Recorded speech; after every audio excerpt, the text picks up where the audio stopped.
नमस्कार साथियों, achievers academy के इस ऑनलाइन प्लेटफॉर्म पे एक बार फिर से आप सभी लोगों का हार्दिक स्वागत व अभिनंदन। दोस्तों, हम बात कर रहे थे नगर पालिका अधिनियम 2009 के बारे में, है ना। पहले अपनी लगभग 5 से 6 क्लासेज हो चुकी है, जिसके अंदर हम इंट्रोडक्शन से लेकर के धीरे धीरे अपन बढ़ते जा रहे हैं और लगभग 21 ए तक धाराएं हम पढ़ चुके थे कल की क्लास में, है ना। अगर मैं लास्ट अपन धारा जो हमने पढ़ी थी 21 ए, तो उसके बारे में अगर आपको बताऊं तो उसके अंदर हमने देखा था कि कुछ विशेष प्रावधान बनाए जा सकते हैं नगर पालिकाओं से संबंधित कुछ सीटों के लिए। वो प्रावधान क्या थे कि 21 से लेकर के 35 वर्ष तक का आयु का उम्मीदवार क्या कर सकता है, वहां पे चुनाव लड़ सकता है ना। तो मेरे हिसाब से आप लोगों ने उनको पढ़ लिया होगा और बार बार उनका रिवीजन करो ना, लिख लिख करके, क्योंकि ये जैसे 20 धाराएं हुई है तो आप लाइन वाइज उनको 2-3 बार लिखोगे, आपको चीजें याद होने लग जाएगी। ठीक है, आज के अपन शुरू करते हैं धारा 22 से। धारा 22 में क्या लिखा हुआ है? एक से अधिक वार्ड के लिए चुनाव लड़ने पर निर्बंधन। सिंपल सी बात है कि आप अगर कोई व्यक्ति है वो क्या करेगा, एक ही वार्ड से चुनाव लड़ सकता है ना। कई बार क्या होता है कि जैसे अगर अपन देखा जाए, अगर अपन प्रधानमंत्री की बात करें तो प्रधानमंत्री अब इस बार नरेंद्र मोदी जी थे, या अपन राहुल गांधी जी की बात करें तो वो लोग क्या करते हैं, उनको ये डर रहता है कि कहीं इस सीट से मैं चुनाव हार ना जाऊं, तो वो क्या कर सकते हैं, एक से अधिक सीटों से भी चुनाव लड़ लेते हैं, है ना। 2-2 सीटों से चुनाव लड़ लेते हैं और उनका परिणाम भी आता है उस हिसाब से, है ना। लेकिन इसके अंदर क्या किया गया है, नगर पालिका के अंदर क्या प्रावधान किया गया है कि आप सिर्फ और सिर्फ एक सीट से ही चुनाव लड़ सकते हो। क्या कोई मर्जी वार्ड में लड़ सकते हो चुनाव, लेकिन सिर्फ और सिर्फ एक सीट से लड़ सकते हो। हाँ, नामांकन आप 2 वार्ड से दर्ज कर सकते हो, है ना। एक से अधिक वार्ड में नामांकन आप दर्ज कर सकते हो, लेकिन उसकी एक फिक्स डेट है ना। उस डेट के 3 बजे से पहले पहले, तब तक शाम को 3 बजे से पहले पहले आपको क्या करना होगा, जो भी सीट पे आप नामांकन को खत्म करना चाहते हो, निरस्त करना चाहते हो, उसकी सूचना, लिखित सूचना देनी होगी। अगर आप ये सब काम नहीं करते हो तो ये 3 बजे बाद ये माना जाएगा कि आप दोनों सीटों से ही चुनाव नहीं लड़ रहे हो। सिंपल सी बात समझ में आई? क्या हो गया, इसका मतलब क्या है कि एक व्यक्ति एक जगह से चुनाव लड़ सकता है। हाँ, पर्चा या नामांकन 2 जगह से भर सकता है, लेकिन उसको एक नियत तिथि होगी, उस तिथि से 3 बजे से पहले पहले, उस तिथि को शाम को 3 बजे से पहले पहले उनको क्या करना होगा, एक जगह से या एक सीट से अपना नामांकन वापस लेना होगा। अगर वापस नहीं लेता है तो उस केस में क्या माना जाएगा कि इसकी दोनों जगह से उम्मीदवारी क्या कर दी जाती है, निरस्त कर दी जाती है। समझे चीज? यही सिंपल सी चीज लिखी है। कोई भी व्यक्ति एक से अधिक वार्डों पर चुनाव लड़ने का हकदार नहीं होगा। अगर किसी व्यक्ति ने एक से अधिक वार्डों के लिए नामांकन दाखिल किया हो तो अपना नामांकन या उम्मीदवारी वापस लेने के लिए निर्धारित अंतिम तिथि को शाम को 3 बजे से पूर्व क्या कर सकता है, वो ले सकता है। हाँ, अगर कोई व्यक्ति ऐसा नहीं करता है तो समझा जाएगा कि उसने सभी स्थानों से अपनी उम्मीदवारी को वापस ले लिया है। सिंपल सी बात है। 22 धारा के अंदर समझ में आ गया क्या चीजें? मतलब बढ़ते हैं अपन नेक्स्ट के अंदर। नेक्स्ट देखो, नेक्स्ट है धारा 23। धारा 23 में क्या लिखा हुआ है?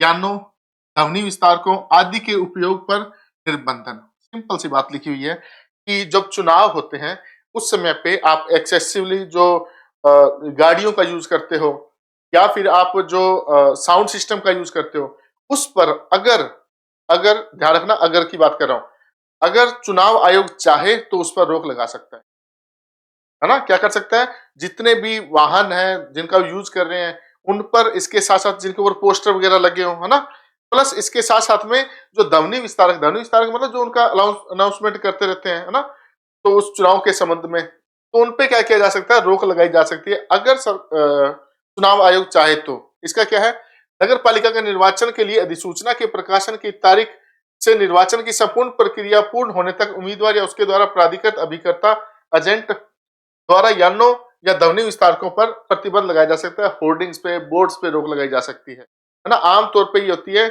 इस समय पे अपना, अगर अपन बात करें, आचार संहिता लागू हो जाती है ना। अगर अपन बात करें 24 घंटे पहले या 48 घंटे पहले, कई बार हो जाता है ना कि आपको क्या करना, अब आप चुनाव प्रचार नहीं कर सकते हैं। कई बार आप लोगों ने सुना होगा कि चुनाव से लगभग 24 घंटे पहले, 48 घंटे पहले कई बार क्या होता है, चुनाव की मीटिंग्स पर, सभाओं पर, है ना, उन पर रोक लगा दी जाती है। तो ये उसी के बारे में बात कर रहे हैं। हाँ, अगर आप उल्लंघन करते हो, है ना, अब वैसे आप तो बोलोगे कि सर हमने तो सभी जगह देखा है कि लाउड स्पीकर पूरी रात बजते रहते हैं जब तक उनका चल रहा होता है ना, हर घर में जा करके प्रमोशन किए जा रहे होते हैं, तो उन पे कार्रवाई क्या होती है? तो भाई सिंपल सी कार्रवाई है, कार्रवाई होगी सिर्फ 2000 रुपए। जुर्माना कितना लगाया जाएगा?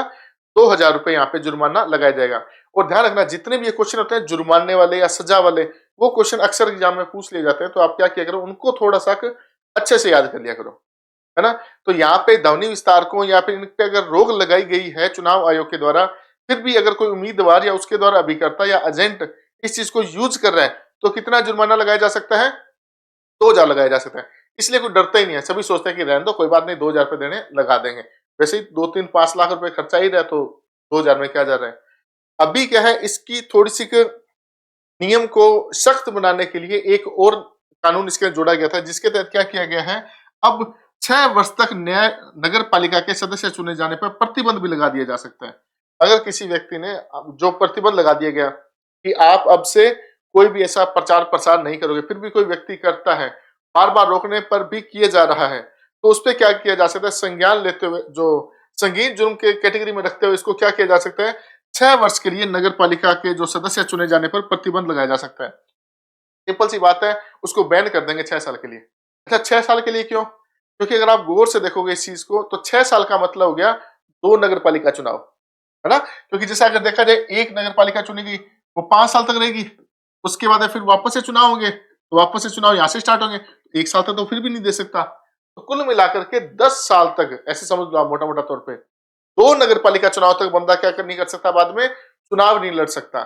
इसलिए इसको थोड़ा सा क्या माना जाता है, थोड़ा सा कठोर सजा मानी जाती है एक नेता के लिए, क्योंकि नेता का चुनाव नहीं लड़ पाएगा 10 साल के लिए, तो जनता से दूर जाकर खत्म ही, अस्तित्व ही खत्म है ना। तो ये चीज है। तो उल्लंघन करने वाले पे क्या है, 2,000 रुपए का जुर्माना है और 6 वर्ष तक का नगर पालिका सदस्य चुने जाने पर ये चीज है। अच्छा, एक चीज और ध्यान रखना, ये जो जुर्माना लगाया जाएगा कोर्ट के द्वारा लगाया जाएगा, ये कोर्ट संज्ञान नहीं ले सकता है। एक वर्ड मैंने कल की क्लास में ही बताया था, संज्ञान किसे कहते हैं, कि कोर्ट खुद देखता है कि इस नियम का उल्लंघन हो रहा है, तो वो क्या करता है, स्वयं जाकर के कार्रवाई करता है, खुद संज्ञान लेते हुए। यहाँ खुद संज्ञान नहीं लेगा। अगर कोई अधिकारी है, निर्वाचन अधिकारी है, उसकी लिखित या फिर उसकी शिकायत पर ही सारी कार्रवाई होगी, है ना। तो नोट करके ध्यान रखना, अपराध का संज्ञान स्वयं न्यायालय द्वारा नहीं लिया जा सकता है, शिकायत करने पर ही कार्रवाई की जाएगी। तो इसके अंदर क्या हो जाएगा, धारा 23 के अंदर क्या हो जाएगा, ज्ञानों ध्वनि विस्तारकों आदि के उपयोग पर निर्बंधन, है ना, कि आप डीजे वगैरह भी नहीं चला सकते हो, लाउड स्पीकर नहीं चला सकते हो, आप ज्यादा एक्सेसिवली गाड़ियां नहीं ठोक सकते हो सड़कों पर।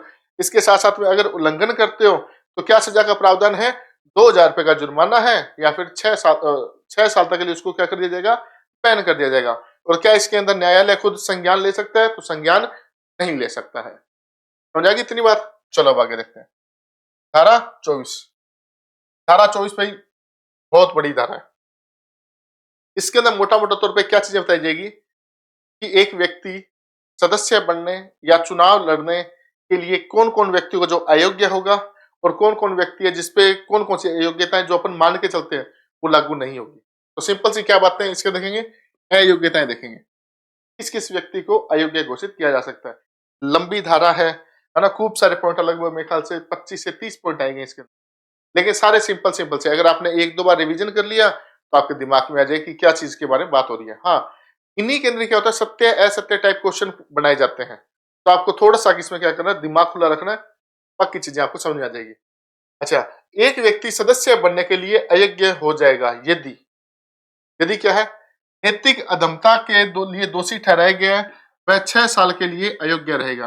नैतिक अधमता यानी कि अभी थोड़ी देर पहले आपको बताया था कि जो चुनाव के लिए जो नैतिक कार्य होते हैं, है ना, अगर उनमें कोई अपराध सिद्ध हो जाता है, कोर्ट उसको 6 साल के लिए अयोग्य घोषित कर दी, तो भाई वो कैसे चुनाव लड़ पाएगा, सिंपल सी बात है ना। लास्ट धारा में हमने क्या देखा था, 6 साल के लिए उसको क्या कर दिया गया है, अयोग्य घोषित कर दिया गया, तो ऑब्वियस सी बात है चुनाव नहीं लड़ पाएगा। तो पहली धारा तो यही होगी, पहली बात तो। दूसरा, कोई अन्य अपराध जिसमें कम से कम 6 महीने का कारावास लगाया गया हो, कोई ऐसा व्यक्ति जिसको कम से कम 6 महीने की सजा काट के आया हो, वो बंदा क्या नहीं कर सकता, नगर पालिका के चुनाव नहीं लड़ सकता है। ठीक है, पहला क्या था, 6 साल के लिए उसको अगर अयोग्य घोषित किया गया हो या बैन किया गया हो, वो हो गया। दूसरा, अगर कोई व्यक्ति 6 माह की सजा काट के हो, वो हो जाएगा। तीसरा, एक व्यक्ति ऐसा जिसपे केस चल रहा है, ये तो सजा काट के आ चुका है, इसका तो फैसला आ चुका है, कोई ऐसा व्यक्ति जिसपे केस चल रहा है, लेकिन केस भी ऐसा है कि अगर उस व्यक्ति पे वो केस साबित हो जाता है, वो गिल्टी हो जाता है, तो अगर उसको 5 साल या उससे अधिक की सजा होने का कोई प्रावधान वाला केस चल रहा है उस पर, तो वो व्यक्ति भी क्या हो जाएगा, अयोग्य घोषित हो जाएगा। तो क्या ध्यान रखना अपने को, 5 साल या उससे अधिक कारावास के लिए, दंडनीय अपराध के लिए विचाराधीन मामला कोई चल रहा हो तो उसके लिए भी क्या हो जाएगा, वो व्यक्ति अयोग्य घोषित हो जाएगा। एक सिंपल सी बात कि अगर किसी व्यक्ति ने अतिक्रमण कर रखा है ना, कोई कब्जा कर रखा है, अवैध प्लाट पे कब्जा कर रखा है या सार्वजनिक भूमि पर कब्जा कर रखा है, तो वो व्यक्ति भी क्या हो जाएगा, बैन हो जाएगा, इस पे वो अयोग्य घोषित हो जाएगा। सिंपल सी क्या क्या बातें हो जाएगी। पहली बात तो ये हो जाएगी कि अगर किसी व्यक्ति को कोर्ट ने 6 साल के लिए अयोग्य घोषित कर दिया है, वो तो अयोग्य घोषित है ही है। दूसरा, किसी व्यक्ति ने कोई व्यक्ति ने ऐसा अपराध किया जिसके लिए वो 6 महीने की सजा काट रहा है, तो वो नहीं दे सकता। या कोई ऐसा व्यक्ति जिसने सार्वजनिक भूमि पर कोई कब्जा कर लिया हो, अतिक्रमण कर लिया हो, वो नहीं दे सकता है। इसके अलावा कोई ऐसा व्यक्ति जिसके ऊपर 5 साल या उससे अधिक सजा का अगर दंड मिल सकता है, वैसा केस चल रहा है, तो वो व्यक्ति भी क्या नहीं कर सकता, अयोग्य घोषित हो जाएगा। इसके साथ साथ खाद्य अपमिश्रण निवारक अधिनियम 1954 के तहत अपराध, यानी कि इसमें क्या किया गया है कि अगर कोई व्यक्ति खाद्य सामग्री के अंदर मिलावट करता हुआ पकड़ा जाता है ना, कई बार अपन देखते हैं कि कोई होटल का मालिक है, उसने क्या किया, जो मिठाइयाँ हैं उसके अंदर बहुत ज्यादा मिलावट कर रखी है और उस पे ये कोई अपराध के तहत उस पर कोई केस चल रहा है, तो वो व्यक्ति भी इसके लिए शामिल नहीं हो पाएगा। जैसे अपन देखते हैं मसालों के अंदर जैसे धनिया हो गया या मिर्ची होगी या हल्दी होगी, उसके अंदर कचरा पीस पीस के डाल देता है। तो अगर किसी व्यक्ति पे ऐसा केस चल रहा है ना, खाद्य निवारण अधिनियम के तहत अगर कोई व्यक्ति पे केस चल रहा है, तो उस पे क्या होगा, वो व्यक्ति भी हो जाएगा, अयोग्य घोषित हो जाएगा। समझे, इतनी मोटी मोटी बातें है ना, एक दो बार पढ़ोगे आपको चीजें समझ में आ जाएगी। बस एक हवा बना रखे कि यार याद नहीं हो रहा, याद नहीं हो रहा, याद नहीं हो रहा, है ना। चलो आगे का देखते हैं। इसी के अंदर आगे है, सीपीसी के तहत देशद्रोह का आदेश पारित किया गया हो। सिंपल सी बात है, किसी व्यक्ति पे अगर देशद्रोह का मुकदमा चल रहा है तो वो व्यक्ति कैसे चुनाव लड़ पाएगा, है ना। तो देशद्रोह वाला समझ गए आप। उसके बाद है, कदाचार के लिए सरकार से हटाया गया कोई अधिकारी, कोई भी अधिकारी, कोई भी, है ना, चाहे वो पटवारी हो, चाहे वो एसडीएम हो, चाहे वो आरपीएस हो, चाहे वो एसडीएम, कुछ भी, किसी भी पोस्ट पे हो सरकार की, अगर उसने कोई वहां पे गड़बड़ी की है, कोई कदाचार किया है, कोई गलत आचरण किया है जिसकी वजह से उसे सरकार ने टर्मिनेट कर दिया, उसको अपनी सेवाओं से मुक्त कर दिया, ऐसा व्यक्ति भी क्या नहीं लड़ सकता है, चुनाव नहीं लड़ सकेगा। वो व्यक्ति क्या हो जाएगा, अयोग्य हो जाएगा। समझाई चीजें। पेशेवर व्यवसायी को अभ्यास से वंचित कर दिया गया हो। आप लोगों ने कुछ ऐसे व्यवसाय होते हैं जो पेशेवर, जिसमें अभ्यास, जिसको अपन बोलते हैं कि वो क्या कर रहा है, प्रैक्टिस कर रहा है। जैसे हम डॉक्टर की बात करें, डॉक्टर क्या करते हैं, प्रैक्टिस करते हैं। अपन अगर बात करें वकील, तो वकील भी क्या करते हैं, प्रैक्टिस करते हैं। उनका एक लाइसेंस होता है ना। अब अगर मान लो उनकी संस्था ने, जैसे कोई व्यक्ति है, बार काउंसिल ने किसी एक व्यक्ति का लाइसेंस रद्द कर दिया, है ना। क्या रद्द कर दिया, किसी का कोर्ट का जो वकील का एक लाइसेंस होता है उसी को क्या कर दिया, रद्द कर दिया। या फिर मेडिकल एसोसिएशन ने क्या किया, किसी डॉक्टर की जो डिग्री है उसको फर्जी करार कर दिया या उसको खत्म कर दिया या उसकी मान्यता को रद्द कर दिया, ऐसा व्यक्ति भी चुनाव नहीं लड़ पाएगा। तो पेशेवर व्यवसायी को अभ्यास से वंचित कर दिया गया हो, वो व्यक्ति भी क्या नहीं कर सकता है, चुनाव नहीं लड़ सकता है। नगर पालिका में लाभ का स्थान प्राप्त करता हो, क्या करता हो, नगर पालिका में लाभ का स्थान प्राप्त करता हो। सिंपल सी बात है कि कोई व्यक्ति है जो नगर पालिका के अंदर किसी पद पे कार्यरत है, तो वो क्या नहीं लड़ सकता है, चुनाव नहीं लड़ सकता है। ठीक है। इस कानून के तहत चुनाव कदाचार या नगर पालिका से हटाया गया हो। सिंपल से अपने बात ध्यान रखनी है, इस कानून के अंदर क्या लिखा गया है कि अगर मान लो कोई व्यक्ति है जिसने एमएलए का चुनाव लड़ने के लिए गया, ठीक है, अब एमएलए के चुनाव में उसको अयोग्य घोषित कर दिया गया। क्या कर दिया गया, अयोग्य घोषित कर दिया गया। तो वो व्यक्ति यहां पर भी चुनाव नहीं लड़ पाएगा। क्या लड़ पाएगा, यहां पर भी चुनाव नहीं लड़ पाएगा। कोई व्यक्ति है जो क्या हुआ, चुनाव लड़ने के लिए गया, एमएलए का चुनाव लड़ने के लिए गया, लेकिन वहां उसको अयोग्य घोषित कर दिया गया, तो यहाँ पे भी वो क्या हो जाएगा, डायरेक्ट रूप से अयोग्य ही घोषित हो जाएगा। लेकिन एक कंडीशन है इसके अंदर। एक कंडीशन क्या है, जैसे मैंने आपको पहले बताया था कि जो नगर पालिका के चुनाव होते हैं उनके लड़ने के लिए मिनिमम एज कितनी, 21 साल है। और वहीं अगर अपन विधायिका की बात करें, एमएलए की चुनाव की बात करें, तो वहां पे कितनी है, न्यूनतम एज कितनी है, 25 साल है। अब कोई व्यक्ति है जो 22 साल का है, ठीक है, या 23 साल का मान लेते हैं ना, 23 साल का कोई व्यक्ति है, अगर वो एमएलए का चुनाव लड़ने के लिए जाएगा तो वो तो वहां पे अयोग्य घोषित हो गया। तो इसका मतलब ये थोड़ा ना कि वो व्यक्ति यहाँ पे भी अयोग्य घोषित हो जाएगा। तो अपने को ध्यान रखना है कि अगर कोई व्यक्ति सिर्फ आयु की वजह से अयोग्य घोषित हुआ है और यहाँ की आयु की जो मिनिमम लिमिट है उसको कंप्लीट कर रहा है, तो वो अयोग्य नहीं माना जाएगा। यही बात लिखी है इसके अंदर कि न्यूनतम आयु 25 वर्ष से कम आयु के आधार पर राजस्थान राज्य विधानसभा के लिए अयोग्य ठहराया गया हो, लेकिन 21 वर्ष से ऊपर हो तो अयोग्य नहीं ठहराया जाएगा। सिंपल सी बात समझ आएगी। क्या क्या है? देशद्रोह का लगाओ आरोप, बंदे को अपन नहीं रखेंगे। अगर सरकार से किसी पद पर था लेकिन सरकार ने उसको हटा दिया, उसको अपन नहीं लेंगे। पैसे और व्यवसाय, किसी को अगर बार काउंसिल ने उसका लाइसेंस रद्द कर दिया या फिर मेडिकल एसोसिएशन ने किसी डॉक्टर की जो डिग्री है उसको फर्जी करार कर दिया, उसको रद्द कर दिया, तो उसको नहीं ले पाएंगे। नगर पालिका में अगर कोई ऑफिस ऑफ प्रॉफिट पे है तो उसको भी अपन नहीं लेंगे। उसके बाद में कदाचार, इसने चुनाव में कोई कदाचार किया हो या फिर चुनाव में वो अयोग्य घोषित हो गया हो तो उसको भी नहीं लेंगे। इसके साथ साथ अगर मान लो जो मैंने भी बताया कि न्यूनतम एज के लिए अगर कोई व्यक्ति अयोग्य घोषित हुआ है और नगर पालिका के लिए न्यूनतम एज को कंप्लीट करा तो वो अयोग्य नहीं माना जाएगा। समझाई थी चीजें। नेक्स्ट देखते हैं अपन। चलो और देखते हैं अपन ना। और देखो, एक हमने देखना सरकारी सेवक, कोई भी सरकारी नौकरी का व्यक्ति होगा वो क्या नहीं लड़ सकता? चुनाव नहीं लड़ सकता। आप लोगों ने ये तो देखा ही होगा कि कोई व्यक्ति है जो मतलब एसआई की पोस्ट पे है, उसको चुनाव लड़ना, वो क्या करता है अपनी एसआई की पोस्ट छोड़ देता है फिर चुनाव लड़ता है। तो कोई भी चुनाव हो, अगर कोई सरकारी कर्मचारी है तो क्या नहीं लड़ सकता? नहीं तो चुनाव लड़ सकता है और न ही किसी का प्रचार प्रसार कर सकता है ना, सरकारी कोई विभाग हो। तो सरकारी सेवक के बारे में अपने को ध्यान रख लिया थी चीज। नेक्स्ट देखो, अनुमोचित दिवालिया, इसको क्या बोलते हैं? बेसिकली दिवालिया से संबंधित है ये। किससे संबंधित है? दिवालिया से संबंधित है। दिवालिया आप समझते होंगे, अगर आपने कई पुरानी मूवीज देखी होगी तो उसके अंदर क्या होता है, कोई व्यक्ति होता है जो पहले बहुत बड़ा धनवान होता है लेकिन बाद में एक टाइम ऐसा आता है कि उसकी सारी सारी धन संपत्ति होती है वो घाटे में चली जाती है या वो बिल्कुल एकदम बेकार हो जाता है, तो लोग जा जाकर उसको क्या कहते हैं कि तू तो दिवालिया घोषित हो गया। बेसिकली दिवालिया कहते हैं किसे, एक टर्म्स होती है जिसके अंदर अगर मान लो मैंने या आपने किसी ने कोई लोन लिया है और इतना ज्यादा लोन ले चुके हैं कि अब हम इस सामर्थ्य में नहीं है कि हम उस लोन को चुका पाए, तब हम उस कंडीशन में क्या करते हैं, या तो व्यक्ति स्वयं जाता है या फिर उसके ऊपर दूसरे जो बैंक हैं या फिर जो दूसरे उसके लेनदार हैं वो कोर्ट में जाते हैं। और कोर्ट में जाकर के अगर व्यक्ति स्वयं जा रहा है तो कहेगा कि साहब मैंने ये फलानी फलानी कंपनियों से इतना इतना लोन लिया था, मेरी वित्तीय स्थिति अब इतनी अच्छी नहीं है, तो आप क्या करो, मेरे को दिवालिया घोषित कर दो। तो अगर मान लो मेरे को दिवालिया घोषित कर दिया तो उसके बाद क्या होगा, वो व्यक्ति जिन जिनसे मैंने लोन लिया है वो व्यक्ति कभी मेरे को ना फोन करेंगे ना मेरे को कभी तंग करेंगे। अगर मेरे को तंग करते हैं तो मैं उन पे केस कर सकता हूँ। ठीक है। प्लस मेरी जितनी भी पर्सनल प्रॉपर्टी होगी, है ना, जितनी भी पर्सनल प्रॉपर्टी होगी उस सबको बेच दिया जाएगा और बेचने के बाद जितने मेरे लेनदार है सबको बराबर बराबर हिस्से में बांट दिया जाएगा। मतलब जितना जितना जिसका परसेंटेज है उस हिसाब से उनको बांट दिया जाएगा। तो एक ऐसा व्यक्ति जो दिवालिया घोषित हो चुका है वो भी क्या नहीं लड़ सकता है? चुनाव नहीं लड़ सकता है। उसके अंदर अनसाउंड माइंड, इसका मतलब ये होगा कि सिंपल सी बात है, जिसकी मनोदशा खराब हो, है ना, मानसिक रूप से अक्षम हो, वो व्यक्ति भी क्या नहीं लड़ सकता? चुनाव नहीं लड़ सकता। सिंपल से पागल व्यक्ति क्या कर लड़ेगा चुनाव लड़ करके, है ना। कोई व्यक्ति जिसको पहले दिवालिया घोषित हो चुका है वो क्या कर लड़ेगा चुनाव लड़ करके। उसके बाद कोई व्यक्ति जिसमें देशद्रोह का आरोप लगा हुआ है, कोई व्यक्ति जिसको कोई ऐसा प्रावधान जिसमें 5 साल से ज्यादा सजा हो सकती है, या किसी को अगर अपने सरकारी सेवक हो, कोई नौकरी सरकारी नौकरी में हो, तो वो व्यक्ति चुनाव नहीं लड़ सकता। सिंपल सी बातें अपने को ध्यान में रखनी है। ठीक है। और कौन हो सकता है जो चुनाव नहीं लड़ सकता है?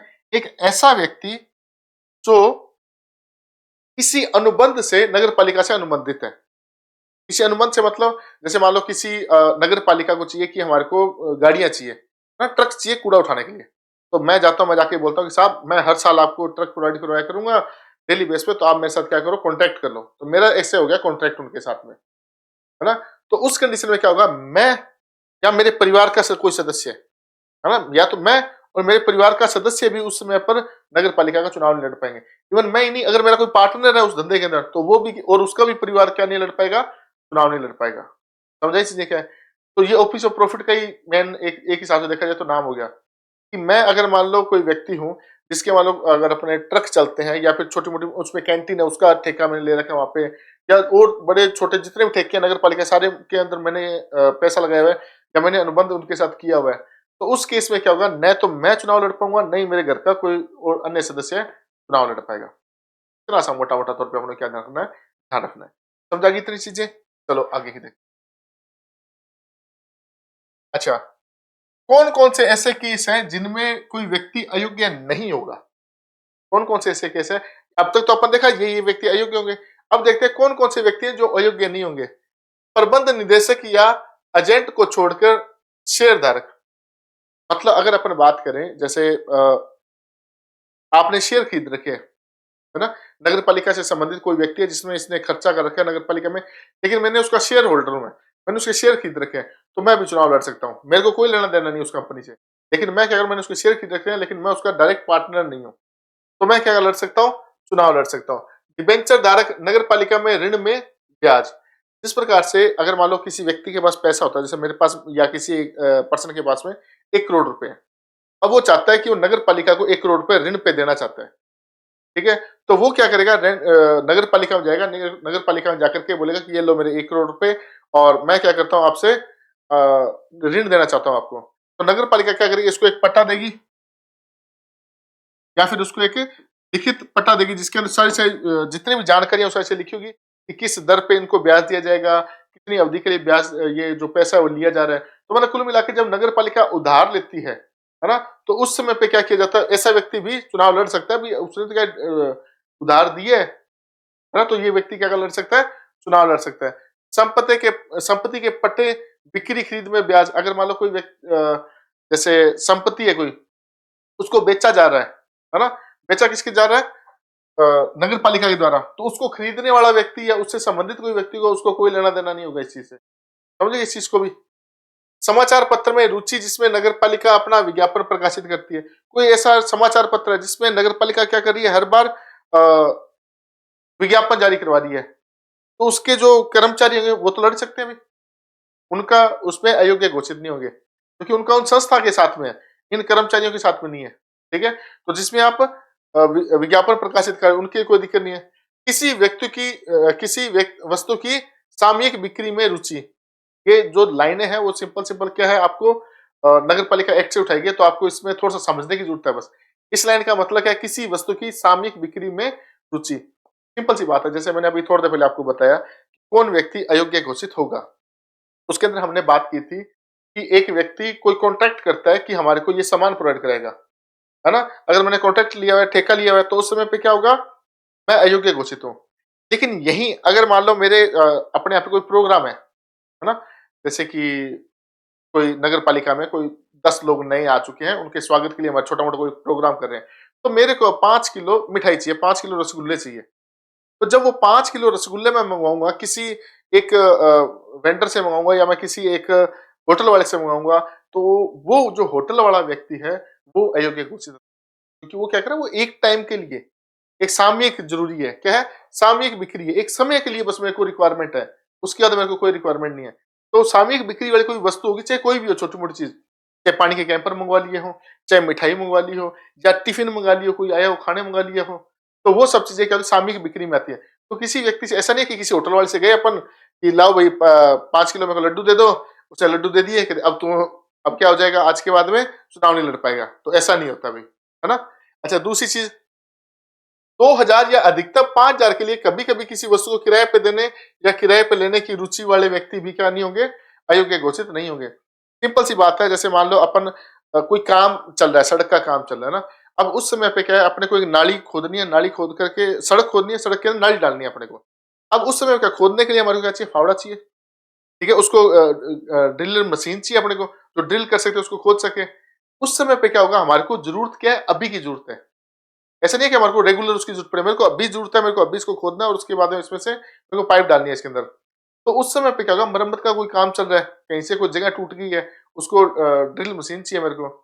अब मैं क्या करूँगा, किसी ठेकेदार से या किसी दुकान से जाकर के सिंपल कोई चीज लेकर के आता हूँ कि भाई मेरे को एक दिन के लिए किराए पे दे, और मैं इसको काम करना है।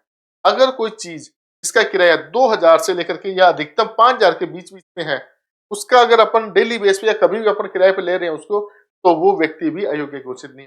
हाँ, अगर उसका कॉन्ट्रैक्ट ये हो गया कि आपके साथ, जैसे मान लो 10,000 रुपये किराया है इसका, और मैं आपको 1 साल तक के लिए प्रोवाइड कराऊंगा चीज, उस समय वो अयोग्य घोषित होगा। अच्छा, क्यों अयोग्य घोषित क्यों कर रहे हैं, सिंपल सी बात है, उस व्यक्ति को उसके अंदर की इन और आउट सारा सारा पता है। अब अगर वो व्यक्ति वहां जाएगा तो भ्रष्टाचार को बढ़ावा दे सकता है, सिंपल सी ये बात है। इसलिए रोकने के लिए, कोई व्यक्ति इसका प्रॉफिट उठा रहा है, तो वो ज्यादा प्रॉफिट ना उठाए, या ज्यादा उसके अंदर कोई गड़बड़ी ना करे, ज्यादा कोई भ्रष्टाचार ना करे, उसी के निरोध के लिए हम क्या किया जाता है, इन व्यक्तियों को अयोग्य घोषित किया जाता है। तो ये अगर 2,000 से 5,000 के बीच में, तो व्यक्ति ले सकता है, काम कर सकता है, वहां पे अयोग्य घोषित वो नहीं है।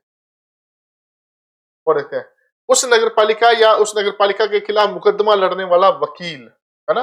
कोई व्यक्ति है जो वकील है, अगर मान लो किसी व्यक्ति ने नगर पालिका पे केस कर दिया कि इस नगर पालिका ने या इस नगर पालिका के जो डंपर आया था या फिर ट्रैक्टर आया था या फिर जो जेसीबी आई थी, उसने पड़ोसी का मकान तोड़ना था लेकिन मेरा मकान तोड़ के चले गए, तो केस करेगा ही भुगतान के लिए। तो ऐसा कोई केस किया हो किसी व्यक्ति ने और डिफेंड के अंदर नगर पालिका की तरफ से एक वकील गया हुआ है, तो क्या वो वकील भी अयोग्य घोषित हो जाएगा? तो नहीं भाई, वो वकील अपना प्रोफेशन कर रहा है वो तो बंदा, तो वो क्या होगा, अयोग्य घोषित नहीं, वो चुनाव लड़ सकता है। ठीक है, एक चीज और ध्यान रखना, अगर किसी व्यक्ति के 27 नवंबर 1995 में, कब से? 27 नवंबर, ध्यान रखना डेट को, 27 नवंबर 1995 में, 1995 से पहले अगर 2 बच्चे हैं, 3 बच्चे हैं, 4 बच्चे हैं, 5 बच्चे हैं, 10 बच्चे हैं, इससे पहले पहले, तो वो क्या कर सकता है? चुनाव लड़ सकता है। इसके बाद अगर किसी व्यक्ति के 2 या 2 से अधिक बच्चे हैं, 2 से अधिक बच्चे हैं बेसिकली, है ना, 2 से क्या अगर अधिक बच्चे हैं तो व्यक्ति क्या नहीं लड़ सकता? चुनाव नहीं लड़ सकता। ध्यान रखना इस चीज का। क्या डेट क्या है? 27 नवंबर 1995। 27 नवंबर 1995 के रूल निकाला गया था कि चुनाव लड़ने के लिए आपके पास कितने होने चाहिए? बच्चे सिर्फ कितने होने चाहिए? 2 ही होने चाहिए, 2 से ज्यादा बच्चे नहीं होने चाहिए। अगर किसी व्यक्ति के 2 से ज्यादा बच्चे हैं तो वो क्या नहीं लड़ पाएगा? चुनाव नहीं लड़ पाएगा। ये कानून निकाला गया था। तो इसमें क्या लिखा है इस लाइन में? इसमें योग्यता क्या लिखी हुई है कि वो व्यक्ति अयोग्य नहीं होगा जो व्यक्ति 27 नवंबर 1995 से पहले पहले जिसके कितने बच्चे हो, उसके बाद अगर किसी व्यक्ति के ज्यादा बच्चे हैं तो उसको क्या हो जाएगा? अयोग्य घोषित हो जाएगा। अच्छा, इसके अंदर एक चीज और ध्यान रखना, जुड़वा बच्चे हो जाए, है ना, क्या हो जाए? अगर कोई किसी व्यक्ति के जुड़वा बच्चे हो जाते हैं तो उन बच्चों को एक में काउंट माना जाएगा। मान लो किसी व्यक्ति के क्या है, एक लड़की है एक लड़का है ना, उसके बाद क्या हुआ, दूसरा जब वो प्रेग्नेंट हुई उसकी वाइफ, तो उसके 2 बच्चे एक साथ हो गए, जुड़वा बच्चे हो गए, तो ये तो 3 हो गए, तो इस हिसाब से तो फिर पर वो लड़ नहीं पाएगा। लेकिन नहीं, इस टाइम पे ध्यान रखना, इस टाइम पे उसको एक ही माना जाएगा, 2 नहीं माने जाएंगे। हाँ, अगर आपने जैसे मान लो आपके 3 बच्चे हैं, आपने कहा कि ये तो मैंने किसी को दत्तक दे दिया, किसी को गोद दे दिया मैंने, ये तो गोद दिया हुआ भी उसी के अंदर ही काउंट होगा, आपके 3 ही माने जाएंगे, 2 नहीं माने जाएंगे। इस चीज का आपको अच्छे तरीके से ध्यान में रखना। समझ आएगी चीजें? तो कौन कौन व्यक्ति अयोग्य है, कौन कौन व्यक्ति योग्य है, सब चीजें समझ में आ गई होगी, तो इसका डाउट नहीं होगा मेरे हिसाब से। चलिए नेक्स्ट देखते हैं। अब आता है मतदान का अधिकार। क्या आता है? मतदान का अधिकार। सिंपल सी बात है वही कि मतदान कौन कौन दे सकता है? आप बताओ, आप सोच के देखो, मतदान कौन दे सकता है? भाई, वार्ड का कोई सदस्य होना चाहिए, उस नगर पालिका का कोई क्या होना चाहिए, मतदाता होना चाहिए, उसमें रजिस्टर्ड होना चाहिए बंदा, पंजीकृत मतदाता होना चाहिए, वही क्या कर सकता है? वोट दे सकता है। तो सिंपल सी बात क्या है, वार्ड की निर्वाचक नामावली में पंजीकृत व्यक्ति को ही अपने वार्ड में वोट देने का अधिकार होगा। ध्यान रखना, अपने वार्ड में दे सकता है, किसी और वार्ड में जाकर के नहीं कि साहब मेरे ही वोट ले लो यहाँ पे। ये कहाँ दे सकता है? अपने ही वार्ड में क्या दे सकता है? वोट दे सकता है। इसके साथ साथ कौन व्यक्ति मत नहीं देगा? तो कौन कौन व्यक्ति वोट नहीं देगा? उसके अंदर क्या है? धारा 14 में जिसको अयोग्य घोषित किया गया है। याद करना, धारा 14 के अंदर किस किस व्यक्ति को अयोग्य घोषित किया गया था, है ना? धारा 14 के तहत जिनको अयोग्य घोषित किया गया वो तो नहीं दे सकते। इसके साथ कोई व्यक्ति अगर एक या एक से अधिक वार्डों में मत देता है तो उसके समस्त मत क्या हो जाएंगे? शून्य हो जाएंगे। यानी कि एक व्यक्ति गया इस वार्ड में वोट दे के आ गया, उसे दूसरी जगह गया, वहां पे जाके वोट दे करके आ गया, तो उसके वोट वोट क्या हो जाएंगे? शून्य हो जाएंगे, कैंसिल हो जाएंगे। एक ही वार्ड में अगर एक से अधिक बार वोट देने के लिए चला गया तो उसके जो दोनों पिछले वाला वोट होता है वो भी क्या हो जाएगा? रद्द हो जाएगा, अगर पकड़ा जाता है तो उस केस के अंदर। ठीक है, इनको अपने बस अपने 3 याद कर लेना एक बार के लिए ना। क्या क्या चीजें हैं? धारा 14 में अयोग्य अगर व्यक्ति घोषित किया गया, धारा 14 में क्या था कि अगर कोई व्यक्ति जिसका मानसिक संतुलन सही नहीं है ना, या फिर अपने देश का नागरिक ही ना हो, तो वो व्यक्ति क्या नहीं लड़ सकता है? चुनाव नहीं लड़ सकता। बेसिक बेसिक क्या है इसके अंदर भी? क्या है? धारा 14 में जिसको अयोग्य घोषित ठहराया गया हो, कोई व्यक्ति एक से अधिक वार्ड में मत देता है तो उसके वोट क्या हो जाएंगे? शून्य हो जाएंगे। और एक ही वार्ड में अगर अधिक बार वोट देता है तो वो भी क्या हो? उसका मत माना जाएगा। सिंपल सी चीजें, एक बार पढ़ोगे इतनी चीजें याद हो जाएगी। धारा देखो 26। धारा 26 में क्या है? निर्वाचन में मत देने की रीत। सिंपल सी बात है, वोट कैसे दिया जाए? तो वोट कैसे दिया जाता है?